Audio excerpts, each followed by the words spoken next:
We'll call to order the City of Douglasville's legislative work session for tonight, which is Thursday, June the 1st, 2023. And our invocation will be done by Pastor J.P. of Kingdom Builders Ministries. Is he here? Oh, thank you so much. Please come forward. After the invocation, we'll have the Pledge of Allegiance, which will be led by the Mayor Pro Tem, City Council Member Terry Miller. Please stand for the invocation. Good evening, everyone. Our scripture reading will be coming from Philippians chapter number 2, verses 3 through 4 in the NIV version. Do nothing out of the selfish ambition or vain conceit. Rather, in humility, value others above yourselves, not looking to your own interests, but each of you to the interests of others. Let us pray. Father, in the name of Jesus, we thank you, God, for this meeting tonight. God, we ask you, God, that everything that is being discussed right now, God, that it would be discussed with wisdom, that it would bring unity, God, for the betterment of this community right now, God, that it would think about the values of each other right now, God, that we would not begin to put our own selfish ambitions in the way, God, but we would think about those that it will affect in the process. We thank you. In Jesus' name we pray. Amen. I pledge allegiance to the flag of the United States of America and to the republic for which it stands, one nation, under God, indivisible, with liberty and justice for all. Thank you so much, Mr. Mayor Pro Tem, for leading us in the pledge. And Pastor JP, we appreciate the invocation and the prayer for unity. Thank you so much. We do have announcements and presentations this evening. I have a presentation by myself in recognition of Sunday, June 4th, as National Cancer Survivors Day. This is very personal. Of course, for me, we have people in our family who are cancer survivors and people in the community, and I'm sure people in your family, so this is something that we want to certainly show light to, and I believe we have Ice Cream Sunday or something coming up on Sunday as well in the city to celebrate. But this proclamation says, Office of the Mayor, proclamation in recognition of June 4th as National Cancer Survivors Day. Whereas National Cancer Survivors Day is a day to recognize cancer survivors, to raise awareness of the ongoing challenges cancer survivors face because of their disease, and most importantly, to celebrate life. And whereas there are more than 16.9 million cancer survivors alive in the United States today, and that number will grow to more than 22.1 million in 2030. We recognize it is vital that we work to ensure cancer survivors are not forgotten once treatment ends, and whereas approximately 39.5% of adults will be diagnosed with cancer at some point during their lifetime.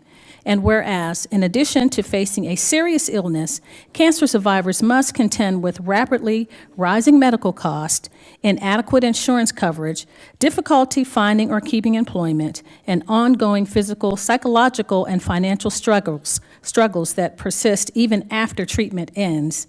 And whereas the City of Douglasville is hosting a National Cancer Survivors Day celebration on June 4th on O'Neill Plaza to celebrate those in our community who have survived cancer and bring awareness to the challenges of cancer survivorship. Now, therefore, I, Rochelle Robinson, Mayor of the City of Douglasville, and on behalf of the Douglasville City Council and the citizens of the city, do hereby recognize Sunday, June 4th, as National Cancer Survivors Day in the City of Douglasville, and encourage all citizens to celebrate those in their lives who are cancer-free and cancer survivors to gather together on O'Neill Plaza to celebrate our community members who have overcome this dreaded disease of cancer. So proclaimed this first day of June 2023. Thank you so much. We can applaud that, can we? Thank you so much. Do we have anyone to come up and talk about what's going to happen on Sunday? Thank you so much, Miss Emily. Are you going to receive the proclamation? You said I can. Yes, ma'am. Good evening, Mayor and Council. Emily Hardaway, Community Outreach Coordinator, 6695 Church Street. So last year, Councilman Estes brought to our attention this day, this National Cancer Survivors Day. And so last year we had our first event in honor of it, and this year we will have our second event, and it's going to be this Sunday on O'Neill Plaza from 12 p.m. to 2 p.m., and it's Savor the Sweet Life. And so we're going to have Kumba Coffee out there with iced coffee, Dreaming Sweets with cupcakes and sweets, and then Mr. Softy ice cream truck to have free treats for any attendees who come. And our Parks Department will be there with some fun activities and games, and we'll have music. And so it'll just be a fun event out on the plaza from 12 to 2. It is a rain or shine event, so if it's raining, we'll still have some ice cream. So come out and enjoy some. Well, thank you so much, Ms. Hardaway. We appreciate you giving explanation to the event on Sunday and helping to partner with and solidify the proclamation. And thank you so much, Councilman Estes, for bringing this information to our attention. Yes, sir, would you want to have anything to say? I would love to just say something very quickly. Speaking as one of the 39.5% of adults who have received a cancer diagnosis, it is events like this that are incredibly meaningful to all of us dealing with cancer. So much of what we go through with cancer, we have to do alone. That's just the way it is with treatments and so forth. And so it is vital to get and recognize the support of others, that it is invaluable. So I am very, very proud of the city for sponsoring this event. Thank you. Thank you so much, Councilman Estes. I'm just going to take a point of personal privilege and ask the council, if you don't mind, to give Mr. Estes a standing ovation. He is going to celebrate another birthday, and last year we didn't know if he was going to be here, so we...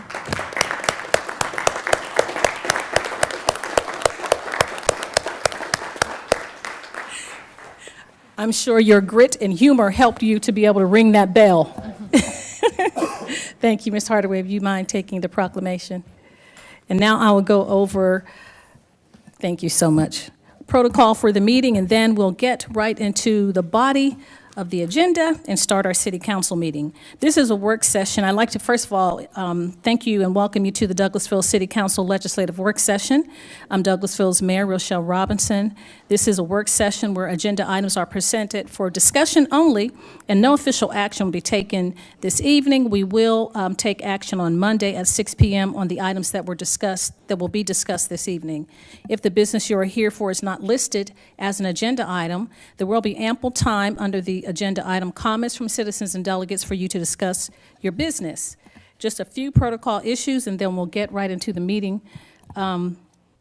I would ask that you please keep your comments and presentations on a professional level, dealing with the facts that are important for this governing body to make our decisions. We will not accept comments that are considered by the chair to be of a personal attack on any individual or group of individuals. You'll receive a warning from the chair, and if you deviate from that second warning, it will turn your microphone off. So we ask that you would please be respectful when you give comments. Only one person speaking at a time. Please do not applaud or react to speakers or speak from the audience when you are up at the podium giving the presentation. I'll remind you that we're only required to accept public comments during required public hearings. And if you have a cell phone or electronic device, we ask that you would please put those in silent mode or power those off until after the meeting so they will not be disruptive. Now, this is how the agenda items will be handled. The committee chairperson will read the agenda item. Then that person representing that agenda item or applicant will make his or her presentation. Myself and council members will possibly ask clarifying questions to help us make our decision on next Monday. After that, the committee chairperson will ask for comments or statements from the audience. There is a maximum of 20 minutes for those in favor of the item and 20 minutes for those in opposition, and each person has 5 minutes to speak. When you come to the podium, we ask that you would please give your name and address for the record. There are some cards outside. They're green cards you can fill out and hand to our assistant city clerk, and she will put that in the record, your name and address. Each person has one opportunity to speak. This is not a question and answer or debate format. We're just here to hear the information, deliberate, and make our decision on next Monday. Please address your comments and concerns to the chair, and if you have any printed material, please give that to our Assistant City Clerk. She will make copies and distribute that information to us. That's a lot of talking. Hopefully, everyone understood the rules for the meeting tonight and protocol. And now we will move on with the agenda. If there are hard copies outside if you'd like to have a hard copy, but if not, then you can follow us on the screen above. So now we've gone through the announcements and presentations. We'll go through each committee, and the chairperson will respond based on their committee and present information or topics or subject matter that is pertaining to their committee. So we're now on item number 5, which is Economic Development Committee. That's chaired by Councilmember Terry Miller. Thank you, Madam Mayor. We have no business at this time under the Economic Development Committee. Thank you so much, Mr. Mayor Pro Tem. We'll move on then to Finance Committee, chaired by Councilmember Mark Adams. Thank you, Madam Mayor. We have 2 items tonight under Finance. Yes, sir. Item A, authorize the mayor to sign an agreement with Bartow Paving Company Incorporated for road resurfacing for the 23-24 LMIG completion project, RFB 2023-008. Yes, Mr. sir. Todd Dresno is here tonight to familiarize us with that. Mr. Dresno, would you come forward, please? Give us your name and address for the record, and we'd love to hear from you, sir. Good evening, Mayor and Council. Good evening. Todd Dresdo, Public Services Department, 88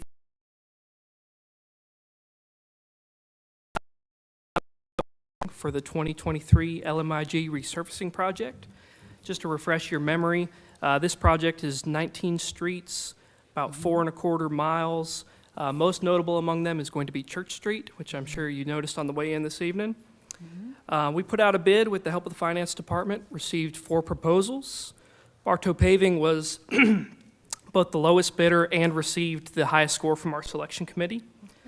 Their total bid amount is $2,465,488. Now, of that $2.4 million, the LMIG, that's the Local Maintenance and Improvement Grant that you guys authorized our application for in January. The LMIG will cover $356,314.38 of that. That is the maximum amount that we are eligible to receive from the state of Georgia. So thank you for approving that and authorizing that. That helps stretch our SPLOST dollars here. So we're asking the city to cover the remaining balance of the project, which is $2,109,173.62.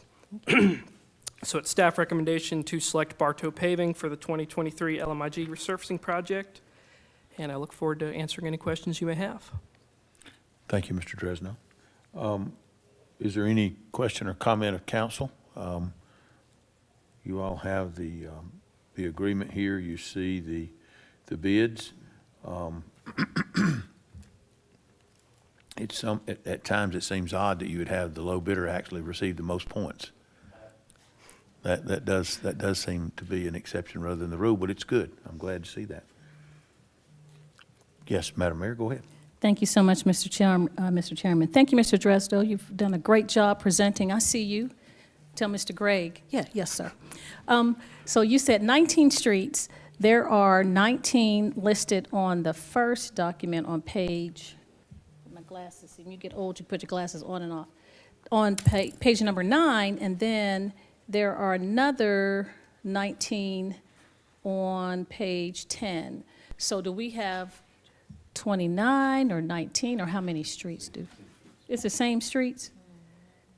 There should be a total of just 19. I'm not sure how it got printed on your On twice. agenda there. Projected description. Just more details on the streets. So, and they look like they're all across all of the wards. So the question I had was really about Church Street, because we're getting ready for the Town Green. Is it going to be finished before September 2nd when we have our first concert? We certainly plan so. We have been coordinating with Ray Lynn to make sure that we complete the paving at the appropriate time so that they do not damage it while they complete construction, but also so that it is ready when the Town Green is ready. Bartow has assured us that they are ready to mobilize. They will not be the holdup in that chain. Church Street will be good to go by that time. Okay, so the repaving, and then I know we have those curb cuts, or I don't know if they're curb cuts, but we have little sections all along Church Street from Fairburn all the way down, really, from WSA. And we were waiting until we awarded the contract to have whomever to fix the whole entire street. So does WSA have to come back in, or is it a partnership, or how are we paying for that? City Manager, do you know, Mr. Dresco? No, ma'am. So WSA has completed their work, and we're grateful that they did it prior to now so that we could get that out of the way and they don't cut up our fresh street. Their patches that are in place now are more or less permanent. We have worked a lot of extra patch material into this bid so that when Bartow comes in, that they will be able to do all of the necessary remedial work to give us a nice, smooth, complete road. Okay, so aesthetically, it may still look like a patch, but when you drive, it won't feel like a patch in the street? You will not see it or Oh, feel okay. it after they're done here. Oh, okay. All right, that's all it'll be done, City Manager. It's a complete repaving job. It'll be a brand-new road. Okay, that sounds good. correct. Thank you, Mr. Chairman. Sure. Others? Mr. Mayor Pro Tem? Hey, Mr. Chair, this is a tangentially related question. So we're going to actually have a new street when the town green is finished. It'll be like a sort of a curving street that extends off a spring. Have we named that street yet? It's not, it's, actually, I don't necessarily think Marcus is actually a street. It just essentially is a long driveway. It's a But driveway, it comes around, it'll connect to Church Street from Spring, correct. It's a driveway.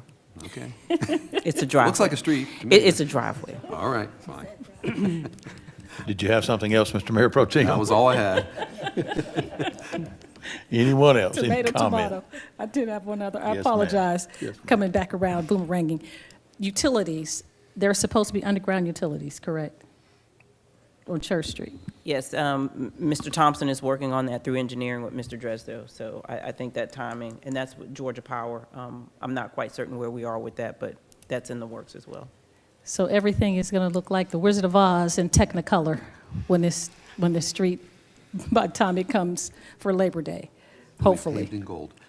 Well, it doesn't have to be in gold, but I know we're looking at WSA's work, Georgia Power for underground utilities, and the city's resurfacing program to bring everything together in this short time frame. Right. Yes, ma'am. Okay, thank you so much, Mr. Chairman. Other questions or comments? Mr. Dresdo, you've done a great job for us, and we appreciate that. We'll take this up on Monday for a vote. Thank you, sir. Thank you. Item B, authorize the mayor to sign a program management agreement with Comprehensive Program Services Incorporated, CPS, for project management services for the city's recycling center. Ms. Dickinson and Ms. Weeks coming forward to help us with that. Good evening. Good evening. Chan Weeks, 8485 Courthouse Square West, the executive director of Keep Douglasville Beautiful. So we will be working with CPS if you guys are in agreement to move forward with this project for the city's recycling center. And I will just add to Ms. Weeks's comments, Councilman Adams, we will be moving forward with a construction management at risk project for the recycling center. This allows you to basically, once you'll have a guaranteed price for construction, so you won't be dealing with those change orders. So we're at the place where we are almost finalized with design. We're at concept, so to finalize design, we'll have to work with CPS, who you've met, Steve Moreau, who's dealing with the town green. He will be our project manager on this project as well. So CPS will actually manage the builder and the process of the construction at a set price. They will be our project manager on site. Absolutely. That's basically what this item is about, is authorizing the mayor to sign to hire them to do it, no matter who winds up as the builder. Yes, sir. Okay. Questions, comments? Yes, sir, Mr. Chairman. Yes, go ahead, Is this Madam. premature to ask about the design when they have the scope of work? So is it going to look like Smyrna, or we haven't gotten that far yet? This is just. We're not ready to discuss that. Okay. That's just to hire CPS as the project manager for whomever builds it, at Okay. whatever look we want it to be. Yes, sir. Okay. Okay, thank you. I'm excited. Questions? I'm going before. Ms. Dickinson, I'm sure had something she wanted to say, right? You're, are you sure? Okay. All right, we will take this up on Monday for a vote, and we thank you all for your help on that. Thank you. Madam Mayor, that's all that we have under finance tonight. Thank you so much, Mr. Chairman, and thank you to staff, Mr. Drezzo and Ms. Chan Weeks. We appreciate you bringing the information to us. We'll move on then to item number 7, which is Housing and Community Affairs Committee. That's chaired by Councilmember Dr. LaShawn Burdanley. Thank you, Madam Mayor. We have no business tonight. Thank you, ma'am. You're welcome. Item 8 on the agenda is Legislative and Intergovernmental Committee, chaired by Councilmember Samuel Davis. No items at this time, Madam Mayor. Thank you. Thank you, Councilman Davis. Personnel and Organization Committee, chaired by Councilmember Chris Watts. Thank you, Madam Mayor. We have one item tonight. Yes, sir. Reappoint B. Keith Rollins as Chief Municipal Court Judge for a term of July 1st, 2023 through June 30th, 2024, and authorize the mayor to sign an employment agreement with him for that purpose. And Judge Rollins is going to come forward and speak to us. Yes, sir. Ms. Cochran and Ms. Foreman. Don't- us. And name and can't- address for the record. Well, she has to Judge. tell me the address of the courthouse. B. Keith Rollins, your municipal court judge at 2083 Fairburn Road. Thank you. I appreciate the opportunity that you're allowing me to serve again and still as your municipal court judge. In case I haven't told y'all lately, I love my job. Have I mentioned that? And I've already asked Madam Mayor if this was okay. I would like to give you a very small example. Well, not small, just one of many examples of one of the reasons I love my job. This is a letter that was written to me by a young lady that had gone through the court. I don't even remember what her underlying charges were now, but they were serious enough. She got cleaned up in jail and wrote me this after she went through some programs that we had established for her treatment. It says, Judge Rollins, thank you for saving my life. When I showed up for court, I was on my way out of this world. I cursed myself every day for about 8 days for every showing up because all I wanted was the next fix. That's underlined. All I wanted was fentanyl. God placed you in my life, and I still showed up hours late for court because I am not ready to die. I needed to detox in jail to remember the pain. I don't ever want to go back, and I don't ever, ever, ever want to feel that sick again. Thank you for giving me a chance to live. Thank you for giving my daughter her mother back. Sincerely, and it's signed by this young lady. This is one of those opportunities. We don't have problems down there, but we do have opportunities sometimes when additional creativity is required to achieve our original goals. But this is one of those things that they say it makes me smile for days after getting one of those, and I've been accused of the head getting so big that I have to go out another door instead of the regular door. Ms. Cochran keeps us organized down there.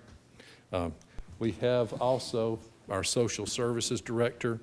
Yes, that's not that is an unofficial title, but Ms. Foreman has contacts from when she was working with Share House and some of the other places that she has developed over the years that comes in very helpful for people that we find out are homeless and got 3 kids staying out in the car, and they stole some groceries. Or the lady that they got picked up for another charge because they were kicked out of the house, usually with children. But Ms. Foreman always manages to come up with us a plan to give them a chance and to help them.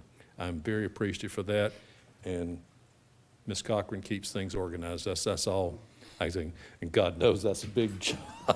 Wow. She did tell me one day, and I've got to tell on her, we had one of those calendars that was going to last till 7 or 8 o'clock that night. And the light switch goes off automatically. We have to call somebody.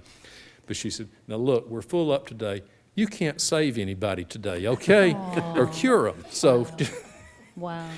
did I listen? No. I'm sorry. Did y'all have questions? Give me a microphone and The curtain's closed on that one. I don't have anything, but thank you for what you do, Judge. Councilman Adams has something, and then we'll move across. I just wanted to say thank you to the judge and to the staff. That's a very touching report, Judge Rollins, and I think you give us at least one of those every time you come before us, and that speaks volumes as to you, that your heart is in it and the heart of your staff is in it. I really appreciate all that you all do there, because I'm sure court day, and I've never been to court, but one time in traffic court, thank the Lord for that. But I can imagine that is not You should come not down the friendliest and place in watch the what we world to do. be. But we I'm sorry, appreciate I didn't mean to interrupt you. we Mr. appreciate all that you do. Just keep doing it. Keep doing it. Thank you. That's all I had. Mr. Mayor Pro Tem, you look like you had something. Thank you, Mr. Chair. Judge, we live in a lock 'em up and throw away the key society, it seems. There's this attitude out there that, it's sort of an unforgiving attitude. And I just want to say how much we appreciate the fact that you bring to the job creativity and a huge heart. Thank you. And use that is a and you high use that to compliment. save lives. And we appreciate that. There are times, one of the important things that you have to do in doing this job is to know the difference. Yes, there are people that need to go stay with the sheriff for, a week or a month or 2 months or whatever because of what they did to protect this community, to protect your children and grandchildren that are out there on the streets or they're out there shopping in the stores that don't need this kind of conflict in their lives. But don't confuse that with the soccer mom that rolled a stop sign. That's, you have to be able to recognize that. And I'm preaching, and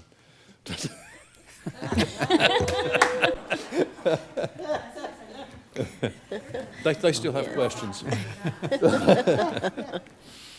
Well, locking people up, it has its place and there's a reason to do it, but it doesn't save anyone. And Exactly. And that really isn't part of your job description, but you do it anyway. And we're there's thankful for people that, like this, she had to go get detoxed and see the consequences, and then when she had what was comparison and what her life could be that she was throwing away for her and her children. And this isn't a one-time event. This is something we see every week. And when they have that chance to see, this is not what I want to do with my life, we have folks from the Never Alone Club have been very, very helpful in directing treatment. And what's the, Ms. Boyd from the communities? Yeah, the CSB. She has been very responsive to our court, and we were greatly appreciative for that, because a lot of the problems that we see have manifested because of a mental illness or some mental deficiency that the people are suffering under. And we try, Ms. Foreman helps deal with that.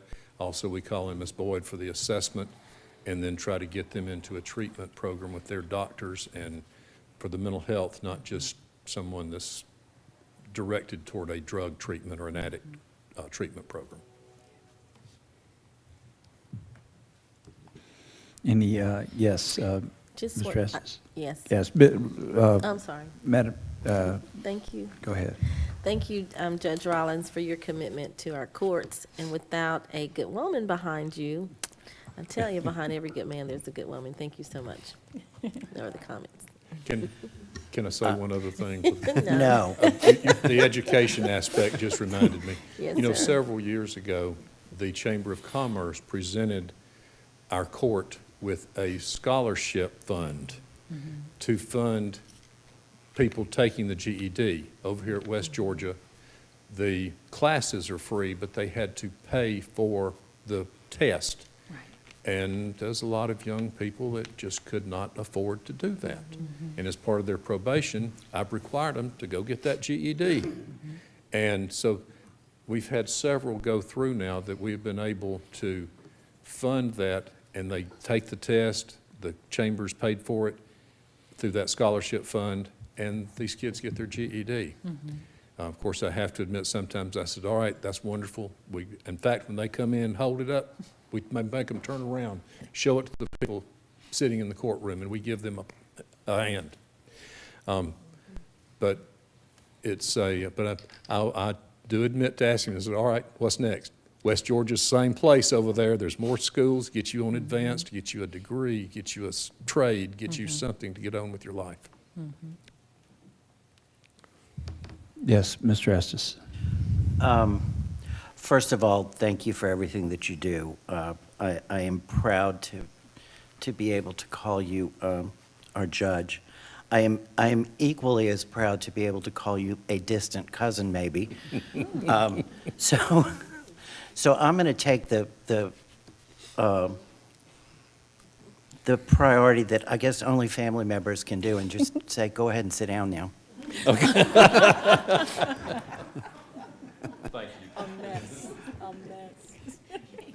Any other questions or comments? Thank you for that, Mr. Estes. Thank you, Judge Rollins, for everything you do.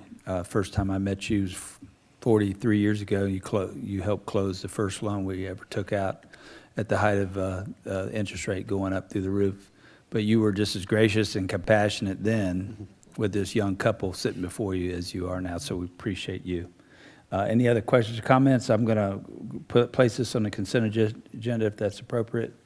Okay, thank you. Thank you, Judge. And thank you to all the folks that work in the courtroom, Ms. Cochran and all the rest that make that courtroom work the way it does. Thank you for that. Madam Mayor, that's all I had under Personnel and Organization tonight. Thank you so much, Mr. Watts, Chairman Watts, and thank you to our judge and our court support system. We appreciate you so much. We'll move on then to item number 10, which is Planning and Development Committee. That's chaired by Councilmember Mark Adams. Thank you, Madam Mayor. We have no business tonight. What? Public Improvement and Beautification Committee, chaired by Councilmember Nicole Miller. Thank you, Madam Mayor. We have no business tonight. Thank you, ma'am. Pre-birthday girl. Public Relations Committee, chaired by Councilmember Howard Estes. Thank you, Madam Mayor. We don't have any business tonight either. All right, pre-birthday boy. Public Safety Committee, chaired by Councilmember Samuel Davis. Yes, Madam Mayor, I have a couple items. I'm going to start out with item A. Authorize the mayor to sign a lease schedule 001, lease agreement number DOU 041323 and related documents with PCN Strategies LLC to lease patrol laptop computers from the police department. Captain Sanders? Yes, sir. Yes. Good evening. Good evening. I'm Ashley Sanders with the Police Department, 2083 Fairburn Road, Douglasville, Georgia, 30135. We conducted an RFP on this to replace the patrol laptops in all our patrol cars. We have a computer assigned to each patrol officer. We do this about every 3 years. We took proposals from 3 companies. Only one company, PCN Strategy, supplied all the required documentation that we asked for. The money for this is budgeted. It'll come out of general funds. And once this is signed, we will enact the lease, we will get the new computers, and we will pull the old computers back and return them to the company because they're leased as well. Does anybody have any questions? Any questions from the, I had a question, Mr. Yes. Chairman. Just curious, what is the normal useful life and what is the normal lease term? Usually 3 years, and we buy a 3-year bumper-to-bumper warranty on these because these computers sometimes take a beating. The officers do get them out of the cars and use them. So with this warranty that's included in this lease, it doesn't cost us anything. It could get run over by a car, and we can send it back and get it fixed. Got it. Okay, thank you. Sounds like you've done your homework. Yes, sir. Thank you very much, sir. You're That's welcome. all I had, Mr. Chairman. Thank you. Madam Mayor? I don't have any questions. Thank you, Mr. Chairman. Thank you, Captain. Anyone else? If not, Madam Mayor, I'd like to put this on the consent agenda for Monday. Yes, sir. Okay, thank you, sir.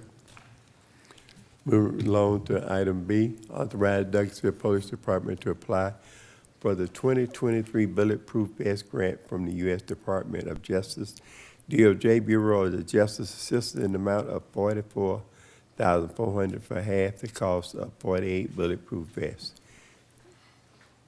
Again, Ashley Sanders, Douglasville Police Department, 2083 Fairburn Road. This is the grant that we apply for annually. It covers half the cost of the bulletproof vest that we buy for our officers. And so we did this last year, the year before, and we'll do it again next year. The money is budgeted. It's coming from general funds. Okay. Any council members? Yes, Mr. Chair. Terry? A quick question similar to Councilman Adams. What's the lifespan for a bulletproof vest?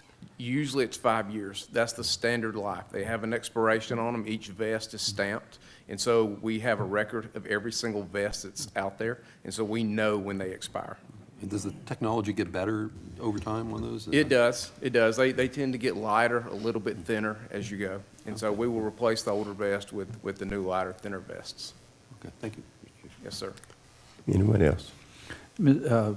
Chairman, Councilor I'll Watts. just ask a frivolous question here, but I'm just curious. How many lives would you say have been saved just locally with these vests?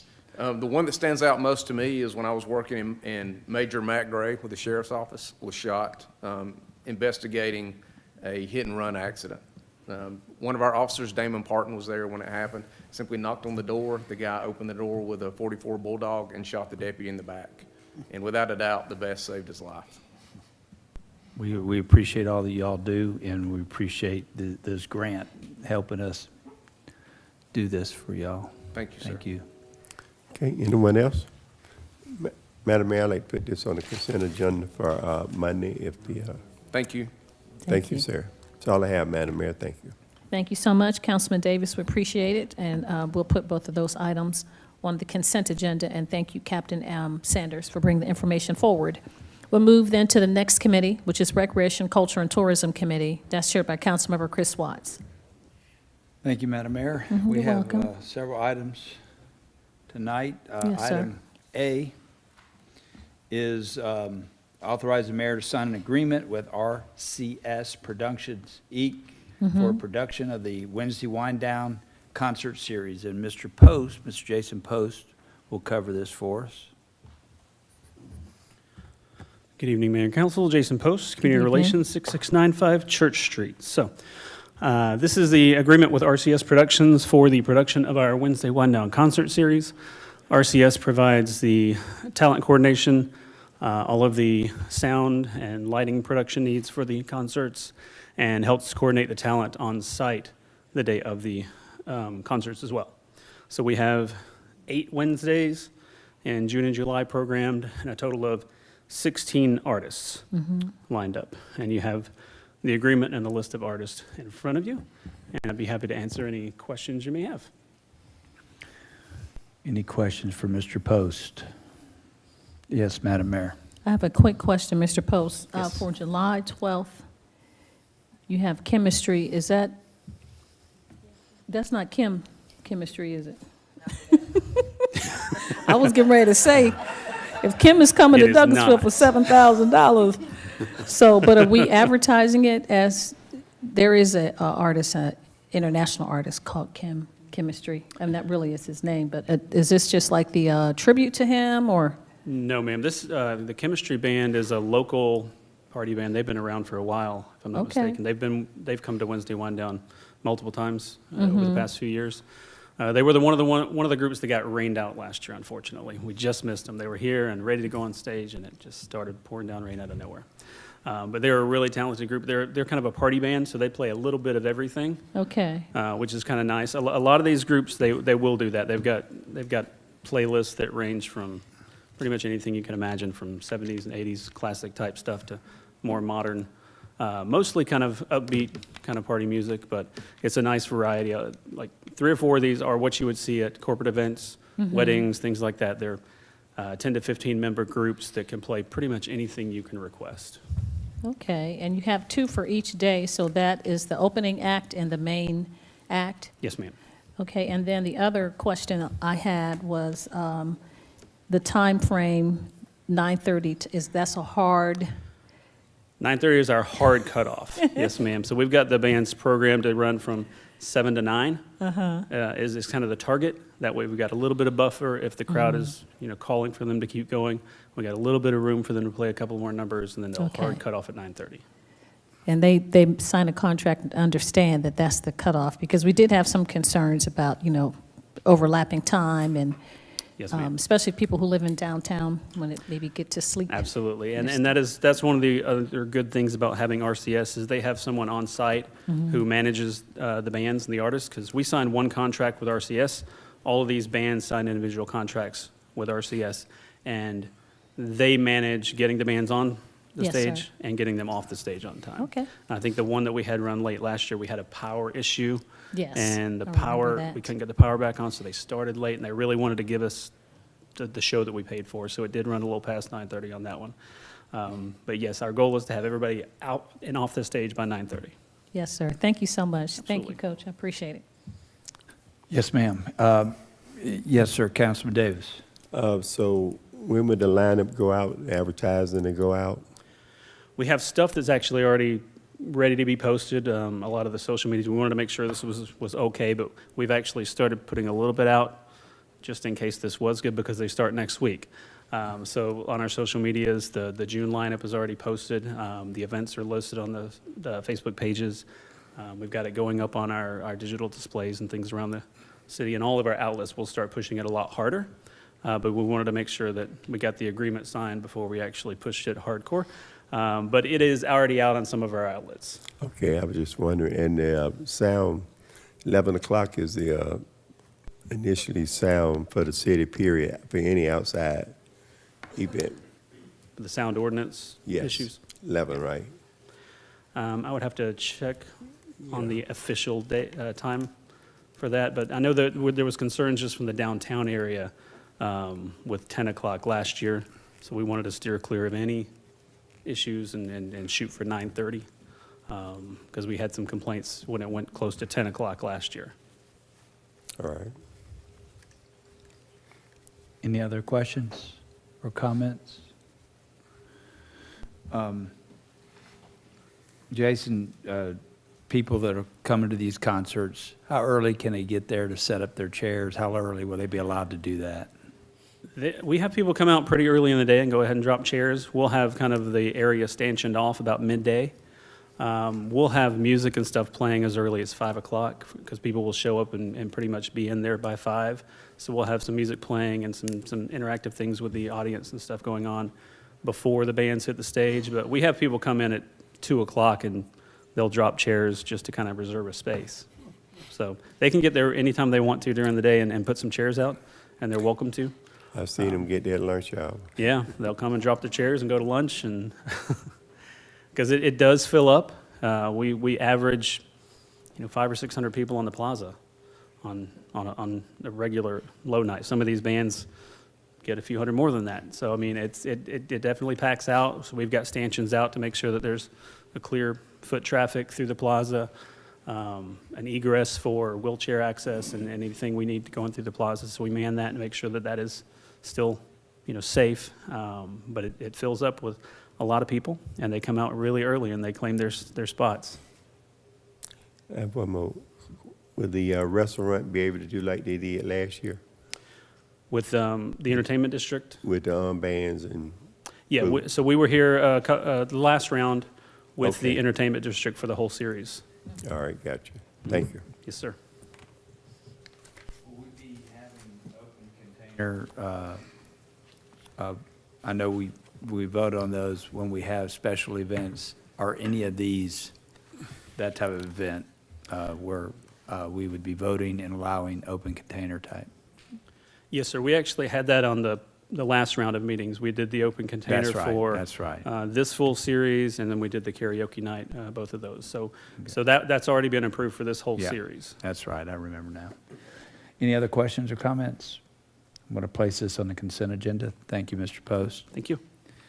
Item B, adopt a resolution authorizing city staff to submit a pre-application to the Land and Water Conservation Fund, LWCF, for grant funding for the Fowler Field Rainwater Garden and Drainage Project, and Mr. Bass will handle this.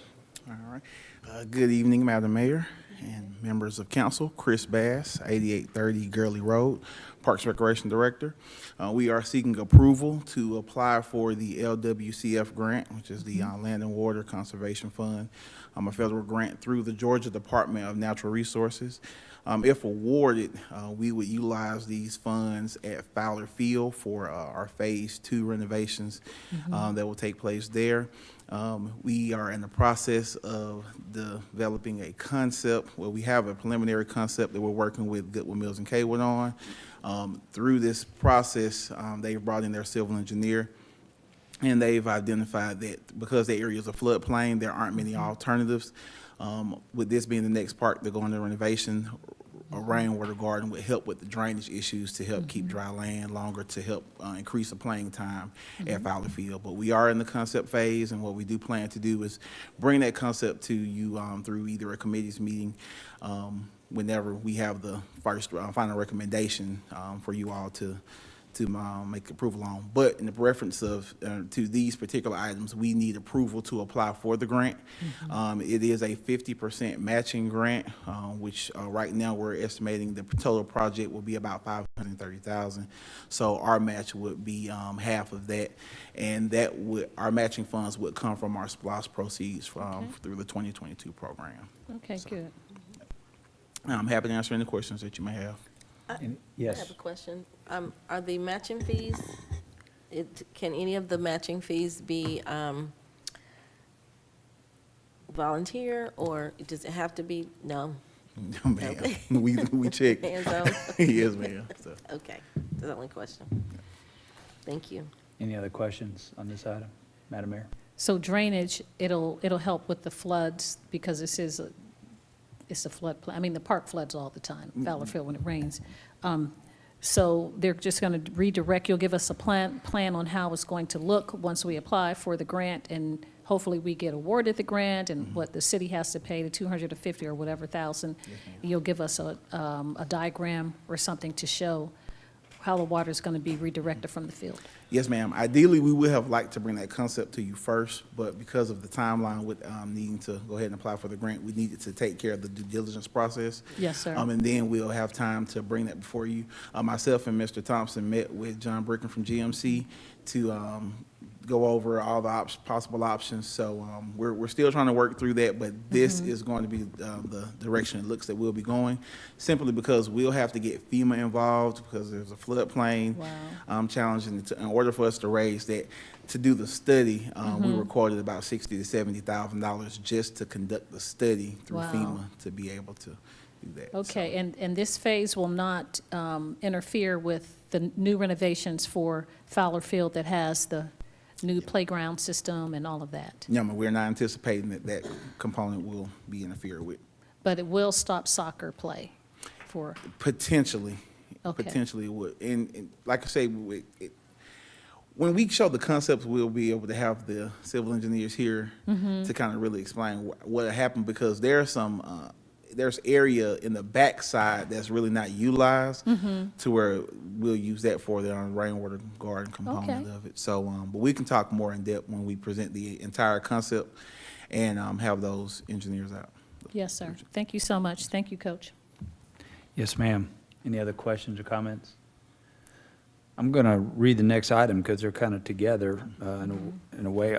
That's the item C, authorize the mayor to sign a letter of support for the Land and Water Conservation Fund, LWCF, grant application. So this is what you were talking about. This has to be approved before we can even go to the next step. Along with our application. Yeah, go ahead, Mr. Bass. So I was just going to say, the first item was the actual resolution that confirms that we have the matching funds, and the second item is the letter of support that's required by mayor and council with mayor's signature on that, supporting the project. Any questions or comments on either item? I'm going to ask that they be placed on the consent agenda, if that's all right with y'all. Thank you, Mr. Bass.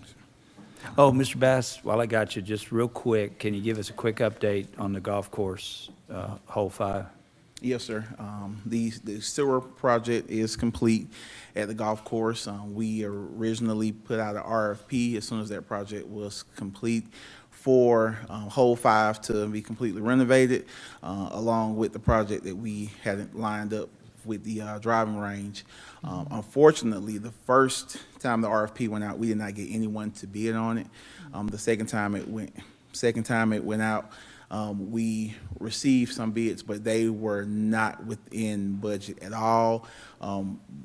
We can speculate in terms of why, considering the growing season, you have to really hit that growing season at the right time. So I've met with Mr. Cartwright, and we've decided to go ahead and address the main issue of renovating Hole 5, taking care of that, and then catching the growing season, putting the RFP out toward the end of the year so that we're already ahead of schedule. So as soon as the top of the year gets here and we're able to move forward, we already have a contractor selected, putting that RFP out. But and the Hole 5 renovations will not have to have an RFP based on the amount approved by procurement. Okay, thank you, Mr. Bass. So those two items will place on a consent agenda. Thank you again for your report, your presentation. Item D, authorize the mayor to sign an easement for the Georgia Power Company, for Georgia Power Company's relocation and adjustment of its facilities near the Alice Hawthorne Community Center to support the Jesse Davis Park improvements. And Mr. Thompson's got this. All right. Good evening, Madam Mayor and Council. Marcus Thompson, City Engineer, 6701 Church Street, Douglasville, Georgia, 30134. All right, so this item before you this evening is pretty straightforward. If we're facing Alice Hawthorne, the Alice Hawthorne facility, to your left, you'll see an existing transformer facility, which is owned and operated by Georgia Power. However, that transformer currently conflicts with our contractor having to relocate domestic water lines and also a fire water line in order to support the Jesse Davis Park improvements. So with that being said, this easement will grant Georgia Power the right to relocate that transformer and also install a power pole for the underground lines from that transformer to tie into, to run across and tie in overhead, to run overhead and tie into an existing Georgia Power distribution line. Are there any questions or concerns? Any questions or comments? Is there a cost? No, ma'am. Okay, I didn't see a cost. It's just us granting Georgia Power the easement to potentially in the future to operate and maintain the facility that they're relocating, basically. All right, further generator. Yes. Okay, thank you. Thank you, Mr. Yes, ma'am. Watts. Any other comments or questions? All right, with that being said, thank you, Mr. Thompson. We'll place this also on the consent agenda for Monday. Thank you. All right, thank you. Madam Mayor, that's all I have tonight under Recreation, Culture, and Tourism. Thank you so much, Mr. Chairman. I appreciate that. And to our city engineer, Mr. Thompson, and Parks Director, Mr. Bass, we appreciate the reports. We'll move on then to item number 15, which is Technology Committee. That's chaired by Mayor Pro Tem, City Council Member Terry Miller. Thank you, Madam Mayor. We have no business under the Technology Committee at this time. Thank you so much, Mr. Mayor Pro Tem. Item 16 is Transportation Committee, chaired by Councilmember Dr. LaShawn Burdanley. Thank you, Madam Mayor. We have no business tonight under transportation. Thank you, ma'am. Yes, ma'am. So we'll move on then to other business. The floor is open to the elected body. Do we have any other business that you all want to bring forward to the council? Yes, sir. Councilman Davis. Yes, can I call Mr. Bass down Yes, sir. in other business? Yes, sir. You can call Mr. Bass down for other Mr. business. Bass, come on down. I don't know if you have to get up early in the morning to see Channel 46. And give us a little briefing on your interview this morning on 46. Oh, okay. Yes, sir. You were ready for your close-up, Mr. DeMille. What's going on? Well, myself and Mr. Post flipped the coin to see who would speak on behalf of our accomplishments with the Gold Medal Award. So we were interviewed. In fact, a few of the patrons out at the park were interviewed about the quality of our parks and just the projects that we have going on. So they were there on site where the renovations at the playground were taking place. So they were able to capture some footage of that. So, but that was on Atlanta First News. Just recognizing us for being recognized as a gold medal finalist. Very good. Congratulations, Mr. Channel Bass. 46. and summer camps. Are you sure there was a coin flip? I yield to Mr. Post as our public information officer, but he insisted. Oh, my goodness. Well, It's difficult to get you to oh, say. yeah, it was. Oh, he's a natural. So, And Mr. speaking about the summer camps, if you So, would. yes, sir. So we are starting our summer camp next week. Kids being out, we have some change with last year. Since renovations are taking place at Jesse Davis, we just felt that it was best that we move our traditional summer camp from Jesse Davis Park to Hunter Park, since we have all of the amenities that are needed to operate a summer camp. We will have some programming at the Hawthorne Center, though.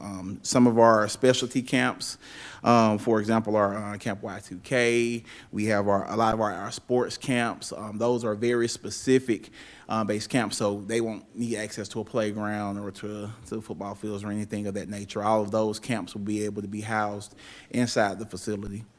Along with our junior golf camp over at West Pines, we have our Junior Rangers camp, which is our conservation camp taking place, so they'll be out taking advantage of some of our amenities, Sweetwater Creek State Park, a few of those. Our digital media camp is another one, so parents have some options for the summertime. STEM camp is another one that we'll be hosting at Jesse Davis Park at the Hawthorne Center. So we basically switched to all of our specialty camps, shifted over to Jesse Davis since those are smaller groups, and our traditional summer camp, which we have about 100 plus participants, will take place at Hunter Park.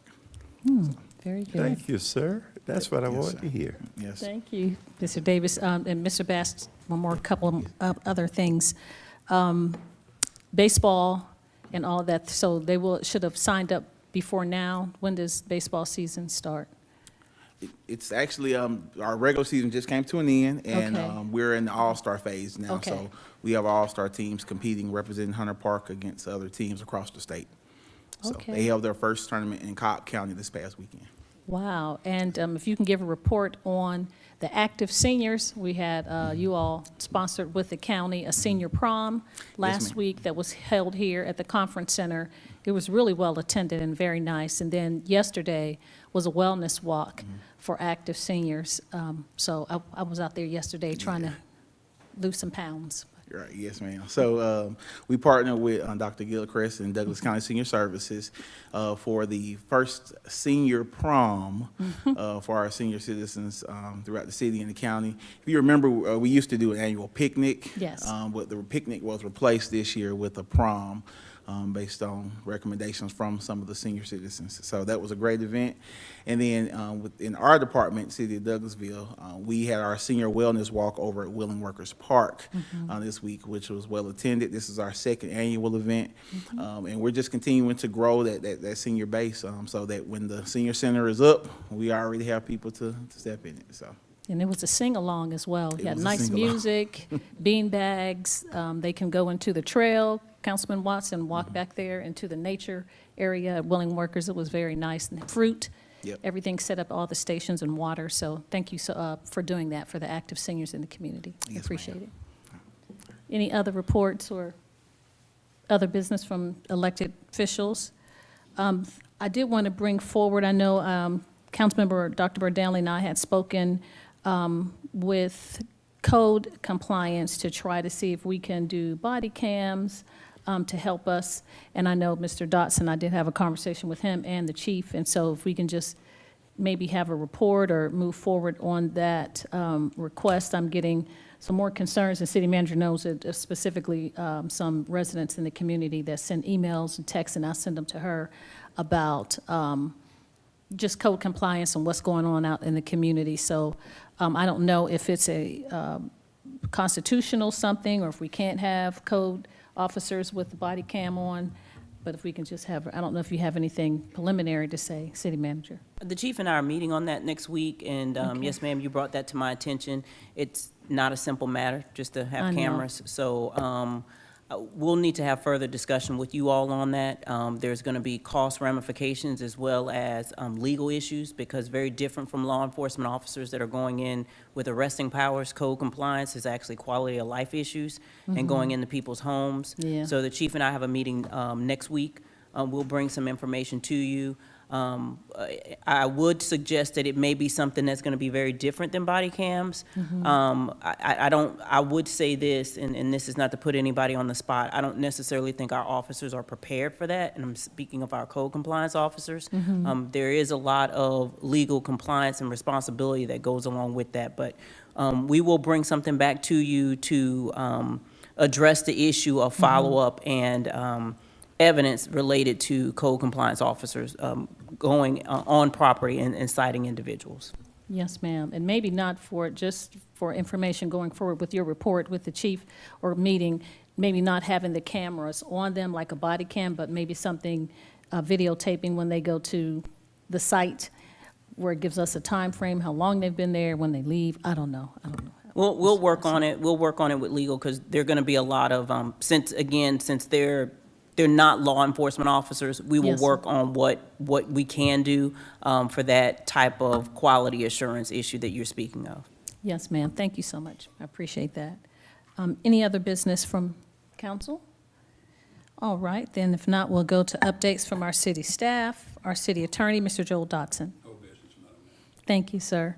Our staff attorney, Ms. Miranda Jordan. No business, Madam Mayor. Thank you, ma'am. Our police department, Captain. Thank you so much. Our city manager, Ms. Hampton. Yes, ma'am, just that I have a report for you all under staff reports. Okay, thank you. So, thank you, Ms. James, as well, our Assistant City Clerk, Ms. Candace James. We appreciate you standing in today. Very helpful. So now we'll go to our staff report. It is a staff report concerning current and potential future establishments that are allowed to pour alcoholic beverages within the city limits of Douglasville. And the city manager did bring this to our attention and asked us to look over other cities and best practices and what they have already presented for this discussion. So I'll turn it over to our city manager, Ms. Marsha Hampton. Yes, ma'am. Starting the first several pages of the document, you all have attached the 118 alcohol licenses that you have currently active within the city of Douglasville.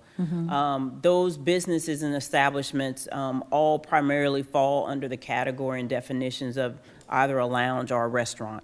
That's primarily your businesses that are located within the city. Some of the conversations that you all have been having that you desire to see to expand uses relate to tasting rooms, wine bars, wineries, microbreweries, tap houses, and those sorts of things. As I mentioned to you earlier in your committee meetings, what I need to know is, are there items that are listed on the subsequent pages following the copy of our business license that you do not want to see within the city limits of Douglasville? Are there any that stand out that you don't want to see? Okay, I'll open the floor. It's really your committee, Councilman Davis. You want to head the committee up, or you want me?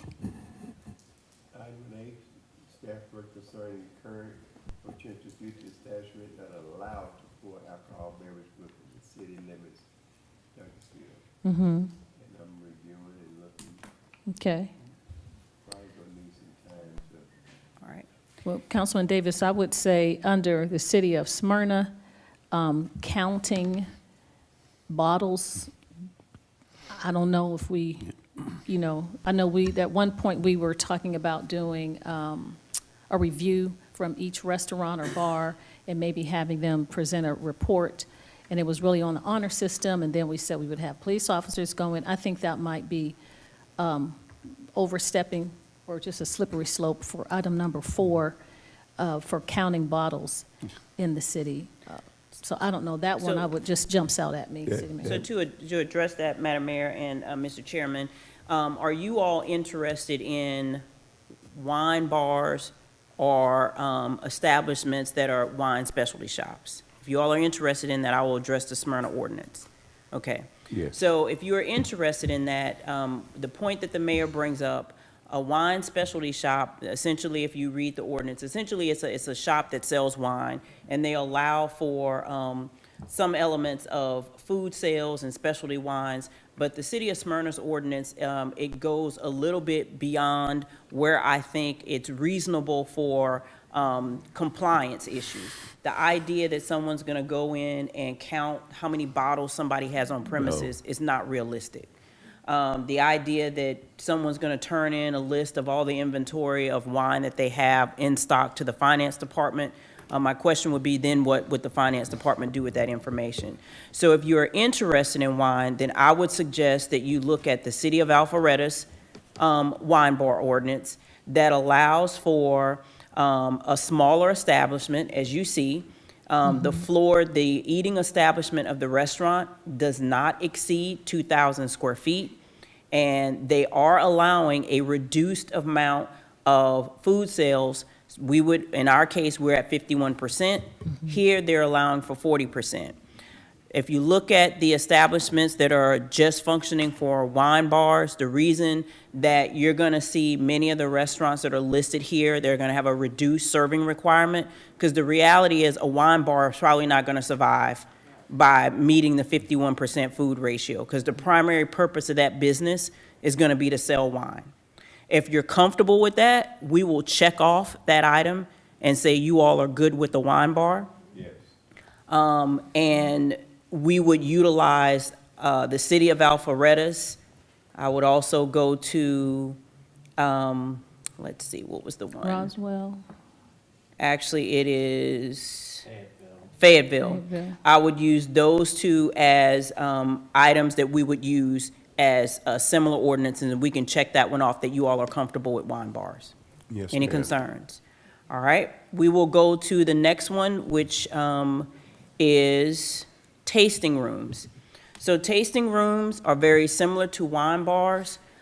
Tasting rooms typically are establishments where there is not really a food component at all. It is an establishment that allows for sampling of wine. Sometimes there's sampling of beer. A good example of a good ordinance, if you look under the City of Milton, they have what's considered a craft beer or wine market. Basically, all these places, what they do is they sell into the craft market. So Milton's is more as a grocery store, and this is typically what they do. So it's almost a sense like a package store, but it is primarily just for that niche market. They sell craft beer and craft wine. What does craft mean? Is it specialty? Specialty, very specialty. It's not going to be something that you may go to a typical package store and find. These are going to be things that you have to search for and find. And they're typically smaller establishments as well. If you want to minimize the square footage, we can use an example. We can put in a square footage for them to be small as well, so you're not getting into something large. Like if you've ever been to a World Market, there's some in Cobb County. There's sections where they sell very particular types of wine and craft beer that you can't find anywhere else. That's essentially what they promote. It's very niche. But City Manager, we will not, I apologize. I'm sorry. Dr. Go Verdun. ahead, Madam Mayor. I was going to say, but we will not allow, like some, just people, I'm not going to say names, but used to work for the city. They would make their own wine. So we wouldn't, like, they would do strawberries and ferment and then have strawberry wine. Not to say that it wasn't good, but we don't know what the FDA or whoever else, the percentage and all of that. So we would not have those specialty wines, or would we? These are, I'm not suggesting that someone wouldn't be a craft winemaker, but these are going to be things that people seek out to see. You're going to kind of know those names. Councilman Estes is mentioning. It's just like moonshine. With an alcohol license of any kind with the state of Georgia, you have to receive all of your product through a distributor. Okay. So you could not get it from somebody making something in their home. It has to go through an authorized distributor. So that Okay, so could that not wouldn't be a happen problem. legally. Okay. Okay. And the same is with moonshine too, Madam Mayor. Yes. All right. Okay, so we, Ms. Hampton, Yes. one thing I wanted to point out is, in looking through all of these, you know, and seeing the different definitions from the different cities of tasting rooms and tap rooms and wine bars, some talk about on-premises consumption only, some allow off-premises package sales. Most of the places I've ever been to have both.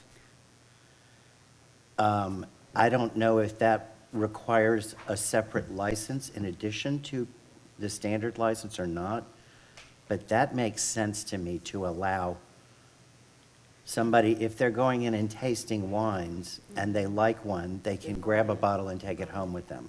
yeah, you're gonna, in order to, for these types of businesses that we're talking about first, these wine bars, these craft places, because they're niche markets, they're gonna wanna sell their products. So you're gonna you're gonna have to have it very similar to the fact that you're gonna have to have that reduced food requirement for these. So if you all are good with those, the last one that I would mention that is very similar, you know, we can make it work in the same category Miranda knows. It's gonna be a tap house that's very similar, primarily tap houses. I mean, there's some, like for instance, the city of Fayetteville, they categorize a tap house in the same market as they do craft beverages and wine. So they put beer and wine in the same place. These are not establishments that sell hard spirituous liquor. So we're only talking beer and wine right now.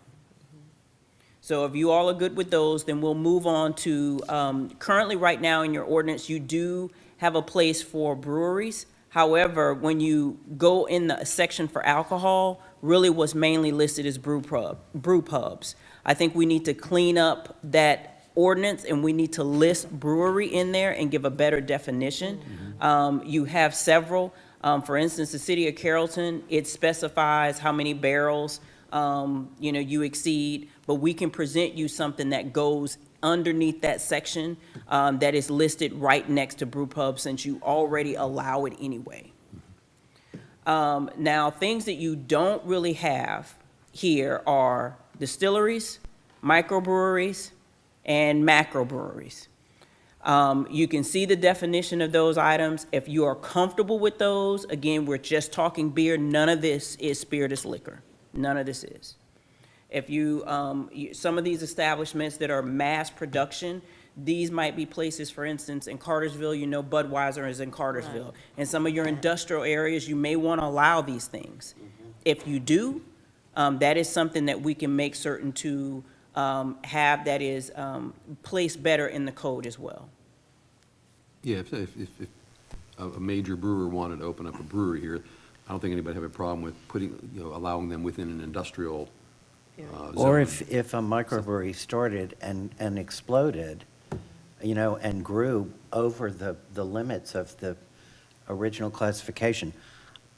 From my perspective, I would rather see every possible configuration added to the code just for future possibilities. It doesn't mean that we're going to bring them all in immediately, but I would hate to turn anybody away that has a viable business idea just because they'd have to jump through hoops for 6 months to get a new classification added. So if you all are comfortable, the smaller niche items like your tap houses, your wine bars, your smaller markets, we're going to present an ordinance to you at your next round of meetings that's going to include a square footage requirement, and it's also going to include the allowance for a reduced food to alcohol sales based on what we've discussed, because these are not the type of businesses that really would thrive with selling 51%, especially based on the small businesses that we're discussing. We will also add in your breweries that are mass productions that are allowable in industrial areas. We will have that, and then also clean up the definition for brewery. The last thing that I will add, and this goes to distance requirement. I know we've talked about that a lot, but I think that there potentially may be a way for those who are maybe not necessarily comfortable. Would you all consider staff presenting a ordinance to you that within your downtown district that you've just adopted, that you relax the distance requirement? that you had in that district. It doesn't apply citywide, but within your commercial downtown district that you have adopted, that you would allow for a relaxed distance requirement. Because many of these niche businesses that you're talking about, they're gonna locate and typically pretty much in downtown or in your high commercial areas. They're probably not gonna go where there's a ton of residential. One of the other things, I mean, this is something that we observed in Durham, North Carolina, is that a lot of these types of businesses help each other. You know, somebody might go into one microbrewery and like a particular type of beer, but they can't find it. And the owners, I mean, they all support each other. They'll say, well, why don't you, you need to go across the street because, Joe brews a stout that's much better than, what you're looking for here. And so they refer customers to each other. So I think it's helpful for them to be able to locate near each other as well. And it sort of adds to the concept of it being an entertainment district. I think the distance she was talking about was from churches and schools. Oh, I thought you were talking from each other. No, not from each other. I thought, No. okay, No, I'm sorry. Yeah. My apology, I misunderstood the I've, anybody who knows me more than 5 minutes knows that I believe in practically no restrictions of any kind on anything. I would like to at least have it considered and come up for a vote. Okay. So we can do two. So we'll do one that has all of these definitions, understanding that the uses that are going to have the reduced food to alcohol will be those that also have the limitation, or I should say the square footage limitation. You won't be able to get that on a general restaurant. But if you're gonna be one of these small establishments, you would be allowed to have that reduced food to alcohol ratio just based on the type of business that you are. And then that will be one. The other, we will have one that's inclusive of all of those, but also adds in, or we'll have it separate, that has the relaxed distance requirements to churches and schools within your downtown core to help to promote what would be happening at your town green in and around that area. So those are the two, the distance and then the uses. Mr. Okay. Chair, can I jump in here for a second? 2 seconds. 2 seconds? How about? He how about said a 50? second, I gave him 2. he just took them. Take your time. Anyway, when you say relaxed, you mean eliminate, don't you? No, I don't mean No. eliminate. Like, for instance, if you look at a few of these, like, for instance, the city of Smyrna, they're suggesting 40%. You have, I'm talking about distances. distance. Oh, yes, eliminating. I'm sorry. Yeah, distance, eliminating. And how many churches and schools are in the district that you're speaking of? In downtown, you currently have the church that is on Church Street, and you have where Airway doesn't do church, but there is a school. So essentially, those are that you're two. speaking of, and then any church that might operate in the conference center. So one of the things that's come up in other communities that have worked with this distance or limiting, or have had distance requirements is, it's kind of a two-way street, because once a few of these types of establishments are set up, if you maintain those distances, then the churches can't open up near them. I mean, it works both ways, so a church can't then open up within 300 feet of a brewery, for instance. So a lot of places where they've actually seen the churches have been lobbying to get rid of the distance requirements because they've been restricted as to where they can. So if a church wanted to come in, a new church wanted to open up in downtown, they would have a problem if we've already got a couple of us, because now they're starting to get limited to where they can go locate as well. So it is a two-way street. And I would just say, Councilman Watts, I'm not recommending anything that doesn't typically exist in a downtown and a central business district. I mean, if you go to most of your communities around, specifically the ones that we have listed, it would be almost an impossibility for many of these places to open up if they actually couldn't open next to a church or a school. Typically, churches have been downtown. Some of these downtowns have schools that operate. We are in a position where, and we're currently being approached by various businesses that now that the town green is opening, they want to open. So you give this an opportunity if you want to do it. There's one in here. I mean, you can, if you want to have a distance requirement, I do believe it's the city of Milton, where they have a distance of like 50 feet. But in my opinion, if you're gonna have 50 feet, you may as well have nothing. No, we good. And what time would the pouring start? Well, currently, It's 11. I'm not quite certain what time we pour, but I know in restaurants can be, pour until 2 a.m. here in the city.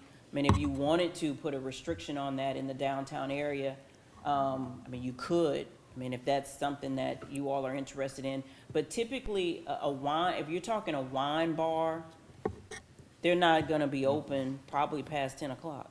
No. Well, I mean, starting, Maybe 11 on the Yeah. weekend. starting, I apologize, I we're not in wasn't a big specific. city. Starting what time, like in the morning, if the school or the church were open, what time would you start pouring? Like if church is at 11 o'clock? I think our ordinance says 11.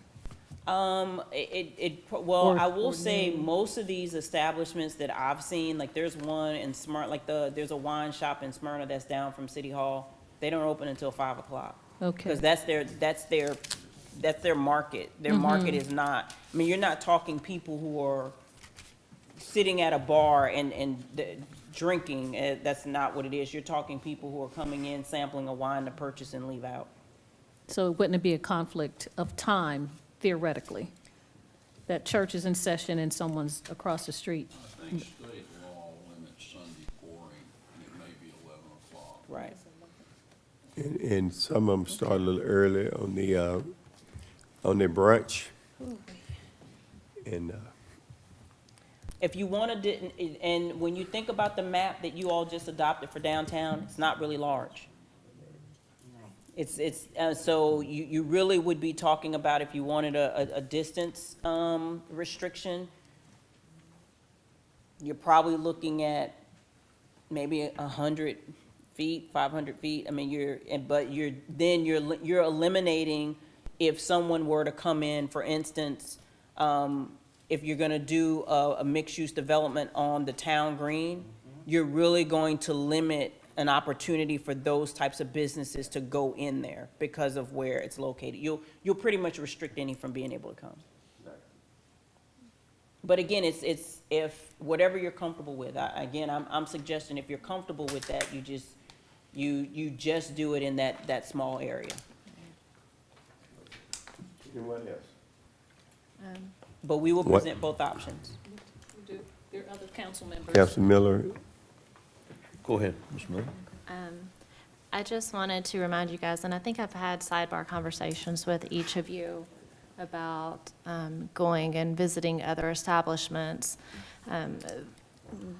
The biggest one that I think I've seen recently was the one over in Fayetteville at their new city center, where they have a new city hall building, all on the same parcel of land. Everyone is cohesively living together.